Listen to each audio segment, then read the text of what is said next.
தமிழை என்னுயிர் என்பேன் கண்டீர், எனினும் தமிழை என்னுயிர் என்பேன் கண்டீர் என்ற புரட்சி கவிஞன் பாரதிதாசனின் வரிகளை முன்னிறுத்தி நாடு போற்றும் 4 ஆண்டு திராவிட மாடல் அரசின் சாதனை விளக்க பொதுக்கூட்டம் மற்றும் முத்தமிழ் அறிஞர் கலைஞர் ஐயா அவர்களது பிறந்த நாள் விழா சார்பாக நடைபெறும் இந்த தெருமுனை கூட்டத்திற்கு என்னை பேசுவதற்கு அழைத்து வாய்ப்பு நல்கிய நமது கமுதி மத்திய ஒன்றிய இளைஞரணி அமைப்பாளர் சுரேஷ் ஐயா அவர்களே, கமுதி மத்திய ஒன்றிய கழக செயலாளர் சண்முகநாதன் ஐயா அவர்களே, மாவட்ட இளைஞரணி அமைப்பாளர் சம்பத் ராஜா அவர்களே, மாவட்ட இளைஞரணி துணை அமைப்பாளர் சத்யேந்திரன் அவர்களே, ஒன்றிய இளைஞரணி துணை அமைப்பாளர் செங்கோட்டைப்பட்டி உதயகுமார் ஐயா அவர்களே, ஒன்றிய இளைஞரணி துணை அமைப்பாளர் புதுக்கோட்டை துரைமுருகன் ஐயா அவர்களே மற்றும் மாவட்ட பிரதிநிதி எம் முருகேசன் ஐயா அவர்களே, ஒன்றிய இளைஞரணி துணை அமைப்பாளர் உதயகுமார் ஐயா அவர்களே, ஒன்றிய இளைஞரணி துணை அமைப்பாளர் துரைமுருகன் ஐயா அவர்களே, ஒன்றிய இளைஞரணி துணை அமைப்பாளர் முத்துராமலிங்கம் ஐயா அவர்களே மற்றும் இந்த நிர்வாகிகள், திராவிட முன்னேற்ற கழக நிர்வாகிகள் அனைவருக்கும் எமது முதற்கண் வணக்கங்களை உரித்தாக்கிக் கொண்டு, முத்தமிழ் அறிஞர் கலைஞரின் பிறந்த நாள் விழா மற்றும் நாடு போற்றும் 4 ஆண்டு திராவிட மாடல் அரசின் சாதனை விளக்க பொதுக்கூட்டத்தில் எமது உரையை துவங்குகிறேன். தற்போது பிறந்த நாள் விழா முடிந்த முத்தமிழ் அறிஞர் கலைஞர் என்பது வெறும் வார்த்தை அல்ல, அது திராவிட நாட்டின் சரித்திரத்தை மாற்றியமைத்த ஒரு ஆணிவேராகத்தான் நான் பார்க்கிறேன். முத்தமிழ் அறிஞர் கலைஞர் தமிழுக்காக பிறந்தவர், தமிழ் மக்களுக்காக வாழ்ந்தவர், தமிழுக்காகவே தன் உயிரையும் ஈர்த்தவர் என்பதுதான் நிதர்சனமான உண்மை.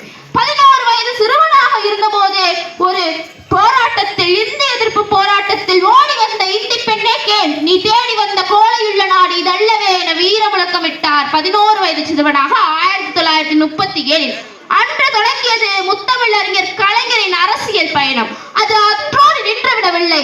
தமிழகத்தின் முதல்வராக உருவெடுத்து தமிழ் மக்களுக்கான ஒவ்வொரு திட்டங்களையும், என் தமிழ் மக்களுக்கான ஒவ்வொரு திட்டங்களும் எவ்வாறாக அமைய வேண்டும் என்ற ஆழ்ந்த சிந்தனை கொண்டு ஒவ்வொரு திட்டங்களையும் வடிவமைத்து நமக்கு கொடுத்து நவீன தமிழகத்தை கட்டமைத்த ஒரு சிற்பியாகத்தான் முத்தமிழ் அறிஞர் கலைஞர் ஐயா அவர்களை பார்க்கிறேன்.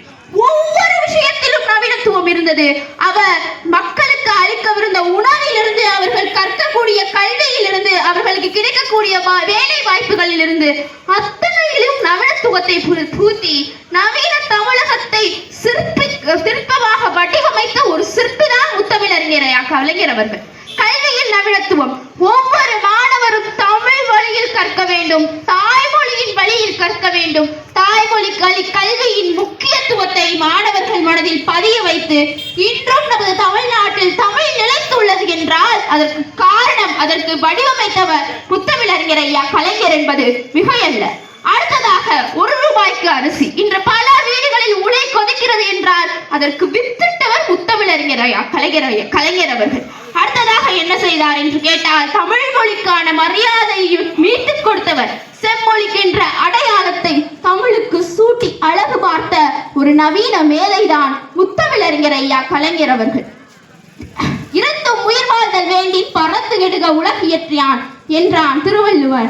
அப்படிப்பட்ட வாக்கை மெய்ப்பிக்கும் விதமாக பிச்சைக்காரர்கள் மறுவாழ்வு மையம் என்று, என் நாட்டில் பிச்சைக்காரர்களே இருக்கக்கூடாது என்ற உயரிய சிந்தனையோடு அவர் அமைத்ததுதான் பிச்சைக்காரர்கள் மறுவாழ்வு மையம். குடிசை மாற்று வாரியம், எங்கு பார்ப்பினும் மக்கள் வீடின்றி இருக்கக்கூடாது, அவர்களுக்கெல்லாம் ஒரு வீடு கட்டக்கூடிய வாய்ப்பை ஏற்படுத்தி கொடுக்க வேண்டும் என்பதை மனதில் பதிய வைத்து குடிசை மாற்று வாரியத்தை ஏற்படுத்தி கொடுத்தார். அதன் வழியில் இன்று நமது திராவிட மாடல் அரசு பல திட்டங்களை செய்து கொண்டிருக்கிறது. அடுத்ததாக சமத்துவபுர இல்லங்கள், இன்று எங்கு பார்ப்பினும் ஒவ்வொரு ஊரிலும் ஒரு சமத்துவபுரம் இருக்கிறது என்றால், வீட்டில் இருக்கிறது என்றால் அதற்கு வித்திட்டவர் முத்தமிழ் அறிஞர் ஐயா கலைஞர் அவர்கள். அவரது ஆட்சி காலத்தில் அவர் கொண்டு வந்த ஒவ்வொரு திட்டமும் தமிழக மக்களின் நலனை எண்ணிக்கொண்டே இருந்தது. இன்று நாம் தெருவெல்லாம் ஒரு அரசு கலை மற்றும் அறிவியல் கல்லூரியை காண முடிகிறது, மருத்துவ கல்லூரியை காண முடிகிறது, மாவட்டத்தோறும் மருத்துவ கல்லூரி, மாவட்டங்கள் தோறும் ஒரு சட்டக்கல்லூரி இருக்கிறது. இன்று நமது மாவட்டத்தில் மருத்துவ கல்லூரி இருக்கிறது, சட்டக்கல்லூரி இருக்கிறது, பல அரசு கலை மற்றும் அறிவியல் கல்லூரிகள் இருக்கின்றன. இதற்கெல்லாம் வித்திட்டு கொடுத்தவர் யார் என்றால் அது முத்தமிழ் அறிஞர் ஐயா கலைஞர் அவர்கள். டாக்டர் அம்பேத்கரின் பெயரை சட்ட பல்கலைக்கழகத்திற்கு சூட்டி அந்த சட்ட பல்கலைக்கழகம் ஒவ்வொரு மாவட்டத்திலும் தோன்ற வேண்டும் என்ற உயரிய இலக்கோடு இன்று பல சட்ட கல்லூரிகள் அமைந்து வித்திட்டவர் முத்தமிழ் அறிஞர் ஐயா கலைஞர் அவர்கள். அவர்கள் ரிக்ஷா ஓட்டுநர்களுக்கு கை ரிக்ஷா ஒழிப்பு என்ற திட்டத்தை கொண்டு வந்து கை ரிக்ஷா ஒழிப்பை ஒழித்தவர் முத்தமிழறிஞர் ஐயா கலைஞர் அவர்கள். அவரது அத்தனை திட்டங்களும் நவீனத்துவம் என்பது அவரது திட்டங்களில் மட்டும் நவீனத்துவம் அல்ல, அவரது சிந்தனையும் நவீனத்துவமாக இருந்தது. ஒரு வீராங்கனை ஓட்டப்பந்தயத்தில் தோல்வியுற்று விட்டார், வெற்றி பெற்று பரிசெல்லாம் வழங்கிவிட்டார்கள். பின்னாளில் அவரது ஏதோ பரிசோதனை செய்துவிட்டு நீங்கள் உண்மையான வெற்றி பெறவில்லை என்றது சான்றிதழ் அறிந்து விட்டார்கள். அதற்கு முத்தமிழறிஞர் ஐயா கலைஞர் கூறுகிறார், எந்த பரிசு தொகை அறிவித்தாலும் சரி, எந்த பரிசு அறிவித்தாலும் சரி, நான் அறிவித்தது அந்த ஓடிய கால்களுக்குத்தான் சொந்தம் என்று சிந்தனையிலும் நவீனத்துவத்தை புகுத்தியவர் தான் முத்தமிழறிஞர் ஐயா கலைஞர் அவர்கள். திராவிட மாடலின் நாயகர் அவர்களது வழியில் இன்று நமது தமிழ்நாட்டை அடுத்த கட்டத்திற்கு எடுத்துக்கொண்டு செல்கிறார். அது என்னென்ன திட்டங்களின் வாயிலாக என்பதை 5 கருத்துக்களாக கூற விரும்புகிறேன். முதலில் சமூக நல திட்டங்கள். நீயும் நானும் சமம், உனக்குள்ள உரிமைகள் அனைத்தும் எனக்கும் வேண்டும், எனக்குள்ள உரிமைகளானது எல்லோருக்கும் வேண்டும் என்பார் தந்தை பெரியார். அவரது வழியில் நமது திராவிட மாடல் நாயகர் அவர்கள் எல்லோருக்குமான ஆட்சியை இன்று நிறுத்திக் கொண்டிருக்கிறார். எல்லோருக்குமான ஆட்சி என்பது மகளிர், ஆண்கள், பெண்கள், குழந்தைகள் என்று ஒவ்வொருவரின் நலனையும் மனதில் பதிய வைத்துக் கொண்டு செயல்பட்டுக் கொண்டிருக்கக்கூடிய ஆட்சி.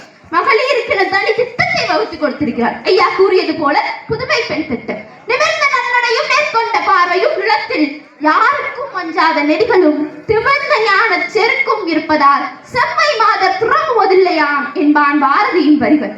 அப்படிப்பட்ட செம்மை மாதராக எமது தமிழகத்தில் இருக்கக்கூடிய ஒவ்வொரு மாணவிகளும் திகழ வேண்டும் என்று மனதில் பதிய வைத்துக் கொண்டு தமிழ் வழியில் கல்வி கற்ற மாணவிகள் அனைவருக்கும் மாதந்தோறும் 1000 ரூபாயை நமது தமிழக அரசு சார்பில் செலுத்தி வருகிறது. இது மாணவிகளுக்கு மட்டும்தானா என்று கேட்டவர்களுக்கு மாணவர்களுக்கும் தருகிறோம் என்று தமிழ் புதல்வன் திட்டத்தை அறிமுகம் செய்தது நமது திராவிட மாடல் அரசு. அடுத்ததாக என்ன செய்தது என்றால் பெண்களுக்கான